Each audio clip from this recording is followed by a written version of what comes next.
Federalist number 44, Restrictions on the Authority of the Several States by James Madison. A fifth class of provisions in favor of the federal authority consists in the following restrictions on the authority of the several states. 1. No state shall enter into any treaty, alliance, or confederation, grant letters of marque and reprisal, coin money, emit bills of credit, make anything but gold and silver a legal tender in payment of debts, pass any bill of attainder, ex post facto law, or law impairing the obligation of contracts, or grant any title of nobility. The prohibition against treaties, alliances, and confederations makes a part of the existing Articles of Union, and for reasons which need no explanation is copied into the new Constitution. The prohibition of letters of marque is another part of the old system, but is somewhat extended in the new. According to the former, letters of marque could be granted by the states after a declaration of war. According to the latter, these licenses must be obtained as well during war as previous to its declaration from the government of the United States. This alteration is fully justified by the advantage of uniformity in all points which relate to foreign powers and of immediate responsibility to the nation and all those for whose conduct the nation itself is to be responsible. The right of coining money, which is here taken from the states, has left in their hands by the Confederation as a concurrent right with that of Congress, under an exception in favor of the exclusive right of Congress to regulate the alloy and value. In this instance also, the new provision is an improvement on the old. Whilst the alloy and value depended on the general authority, a right of coinage in the particular states could have no other effect than to multiply expensive mints and diversify the forms and weights of the circulating pieces. The latter inconveniency defeats one purpose for which the power was originally submitted to the federal head, and as far as the former might prevent an inconvenient remittance of gold and silver to the central mint for recoinage, the ends can be as well attained by local mints established under the general authority. The extension of the prohibition of bills of credit must give pleasure to every citizen in proportion to his love of justice and his knowledge of the true springs of public prosperity.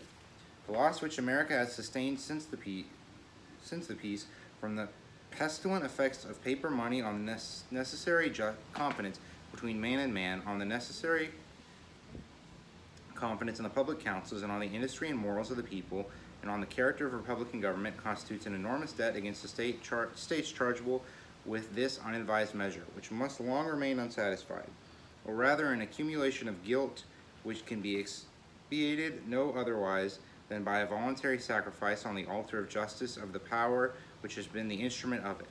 In addition to these persuasive considerations, it may be observed for the same reasons which show the necessity of denying to the states the power of regulating coin, prove with equal force that they ought not to be at liberty to substitute a paper medium in the place of coin. Had every state a right to regulate the value of its coin, there might be as many different currencies as states, and thus the intercourse among them would be impeded.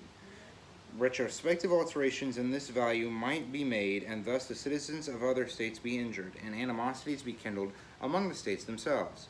The subjects of foreign powers might suffer from the same cause, and hence the Union be discredited and embroiled by the indiscretion of a single member. No one of these mischiefs is less incident to a power in the states to emit paper money than to coin gold or silver. The power to make anything but gold and silver a tender in payment of debts is withdrawn from the states on the same principle with that of ensuing a paper currency. Bills of attainder, ex post facto laws, and laws impairing the obligation of contracts are contrary to the first principles of the social compact and to every principle of sound legislation.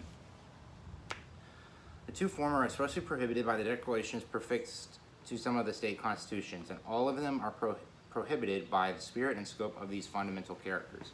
Our experience has taught us, nevertheless, that additional offenses against these dangers ought not to be omitted.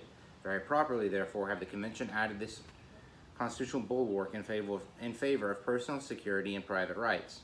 And I am much deceived if they have not, in doing so, as faithfully consulted the genuine sentiments as the undoubted interest of their constituents. The sober people of America are weary of the fluctuating policy which has directed the public councils. They have seen with regret and indignation that sudden changes in legislative interferences in cases affecting personal rights become jobs in the hands of enterprising and influential speculators, and snares to the more industrious and less informed part of the community. And they have seen, too, that one legislative interference is but the first link of a long chain of repetitions, every subsequent interference being naturally produced by the effects of the preceding. They very rightly infer, therefore, that some thorough reform is wanting, which will banish speculations on public measures, inspire a general prudence in industry, and give a regular course to the business of society. The prohibition with respect to titles of nobility is copied from the Articles of Confederation and needs no comment. 2. No state shall, without the consent of the Congress, lay any imposts or duties on imports or exports except what may be absolutely necessary for executing its inspection laws, and the net produce of all duties and imposts laid by any state on imports or exports shall be for the use of the Treasury of the United States, and all such laws shall be subject to the revision and control of the Congress. No state shall, without the consent of Congress, lay any duty on tonnage, keep troops or ships of war in time of peace, enter any agreement or compact with another state, or with a foreign power, or engage in war unless actually invaded or in such imminent danger as will not admit of delay. The restraint on the power of the states over imports and exports is enforced by all the arguments which prove the necessity of submitting the regulation of trade to the federal councils. It is needless, therefore, to remark further on this head than that the manner in which the restraint is qualified seems well calculated at once to secure to the states a reasonable discretion in providing for the conveniency of their imports and exports, and to the United States a reasonable check against the abuse of this discretion. The remaining particulars of this clause fall within reasonings which are either so obvious or have been so fully developed that they may be passed over without remark. The sixth and last class consists of several powers and provisions by which efficacy is given to all the rest. 1. Of the first is the power to make all laws which shall be necessary and proper for carrying into execution the foregoing powers, and all other powers vested in by this Constitution in the government of the United States or in any department or officer thereof. Few parts of the Constitution have been assailed with more intemperance than this, yet on a fair investigation of it, as has been elsewhere shown, no part can appear more completely invulnerable. Without the substance of this power, the whole Constitution would be a dead letter. Those who object to the article, therefore, as a part of the Constitution, can only mean that the form of the provision is improper, but have they considered whether a better form could have been substituted? There are 4 other possible methods which the Convention might have taken on this subject. They might have copied the second article of the existing Confederation, which would have prohibited the exercise of any power not expressly delegated. They might have attempted a positive enumeration of the powers comprehended under the general terms necessary and proper. They might have attempted a negative enumeration of them by specifying the powers accepted from the general definition. They might have been altogether silent on the subject, leaving these necessary and proper powers to construction and inference. Had the Convention taken the first method of adopting the second Article of Confederation, it is evident that the new Congress would be continually exposed, as their predecessors have been, to the alternative of construing the term expressly with so much rigor as to disarm the government of all real authority whatever, or with so much latitude as to destroy altogether the force of the restriction. It would be easy to show, if it were necessary, that no important power delegated by the Articles of Confederation has been or can be executed by Congress without recurring more or less to the doctrine of construction or implication. And the powers delegated under the new system are more extensive. The government which is to administer it would find itself still more distressed, and with the alternative of betraying the public interest by doing nothing, or of violating the Constitution by exercising powers indispensably necessary and proper, but at the same time not expressly granted. Had the Convention attempted a positive enumeration of the powers necessary and proper for carrying their own other powers into effect, the attempt would have involved a complete digest of laws on every subject to which the Constitution relates, accommodated not only to the existing state of things, but to all the possible changes which futurity may produce. For in every new application of general power, the particular powers, which are the means of attaining the object of the general power, must always necessarily vary with that object, and be often properly varied, whilst the object remains the same. Had they attempted to enumerate the particular powers or means not necessary or proper for carrying the general powers in execution, the task would have been no less chimerical. It would have been liable to this further objection, that every defect in the enumeration would have been equivalent to a positive grant of authority. If, to avoid this consequence, they had attempted a partial enumeration of the exceptions and described the residue by the terms not necessary or proper, it must have happened that the enumeration would comprehend a few of the accepted powers only, that these would be such as would be least likely to be assumed or tolerated, because the enumeration would, of course, select such as would be least necessary or proper. And the unnecessary and improper powers included in the residuum would be less forcibly accepted than if no partial enumeration had been made. Had the Constitution been silent on this head, there can be no doubt that all the particular powers requisite as means of executing the general powers would have resulted to the government by unavoidable implication. No axiom is more clearly established in law or in reason than that wherever the end is required, the means are authorized. Wherever a general power to do a thing is given, every particular power necessary for doing it is included. Had this last method, therefore, been pursued by the Convention, every objection now urged against their plan would remain in all its plausibility, and the real inconveniency would be incurred of not removing a pretext which may be seized on critical occasions for drawing into question the essential powers of the Union. If it be asked, what is to be the consequence in case of the Congress shall misconstrue this part of the Constitution and exercise powers not warranted by its true meaning, I answer the same as if they should misconstrue or enlarge any other power vested in them, as if the general power had been reduced to particulars, and any one of these were to be violated. The same, in short, as if the state legislatures should violate their respective constitutional authorities. In the first instance, the success of the usurpation will depend on the executive and judiciary departments, which are to expound and give effect to the legislative acts. And in the last resort, a remedy must be obtained from the people, who can, by the election of more faithful representatives, annul the acts of the usurpers. The truth is that this ultimate redress may be more confided in against unconstitutional acts of the federal than of the state legislatures.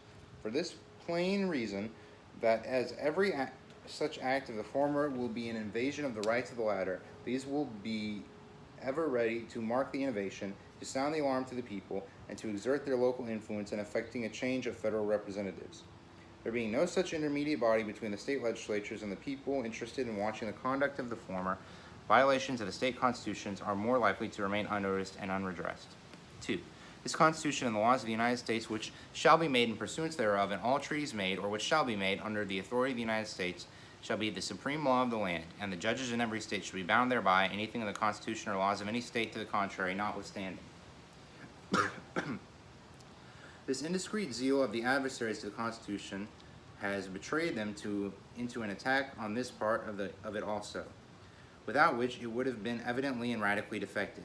To be fully sensible of this, we need only suppose for a moment that the supremacy of the state constitutions have been left complete by a saving clause in their favor.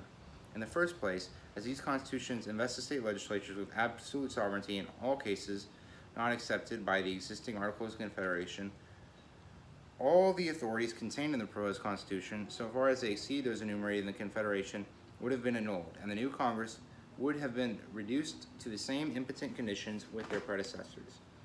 In the next place, as the constitutions of some of the states do not even expressly and fully recognize the existing powers of the Confederacy, an express saving of the supremacy of the former would, in such states, brought into question every power contained in the proposed Constitution. In the third place, as the constitutions of the states differ much from each other, it might happen that a treaty or national law of great and equal importance to the states would interfere with some and not with other constitutions, and would consequently be valid in some of the states, at the same time that it would have no effect in the others. In fine, the world would have seen, for the first time, a system of government founded on an inversion of the fundamental principles of all government. It would have seen the authority of the whole society everywhere subordinate to the authority of the parts. It would have seen a monster in which the head was under the direction of the members. 3. The senators and representatives and members of the several state legislatures and all executive and judicial officers, both of the United States and the several states, shall be bound by oath or affirmation to support this Constitution. It has been asked why it was thought necessary that the state magistracy should be bound to support the federal Constitution, and unnecessary that a like oath should be imposed on the officers of the United States in favor of the state constitutions. Several reasons might be assigned for the distinction. I content myself with one, which is obvious and conclusive. The members of the federal government will have no agency in carrying the state constitutions into effect. Members and officers of the state governments, on the contrary, have an essential agency in giving effect to the federal Constitution. The election of the President and Senate will depend in all cases on the legislatures of the several states, and the election of the House of Representatives will equally depend on the same authority in the first instance, and will probably forever be conducted by officers and according to the laws of the states. 4. Among the provisions for giving efficacy to the federal powers might be added those which belong to the executive and judiciary departments. But as these are reserved for particular examination in another place, I pass them over in this. We have now reviewed in detail all the articles composing the sum or quantity of power delegated by the proposed Constitution to the federal government, and are brought into this undeniable conclusion that no part of the power is unnecessary or improper for accomplishing the necessary objects of the Union. The question, therefore, whether this amount of power shall be granted or not, resolves into another question: whether or not a government commensurate to the exigencies of the Union shall be established, or, in other words, whether the Union itself shall be preserved. Publius.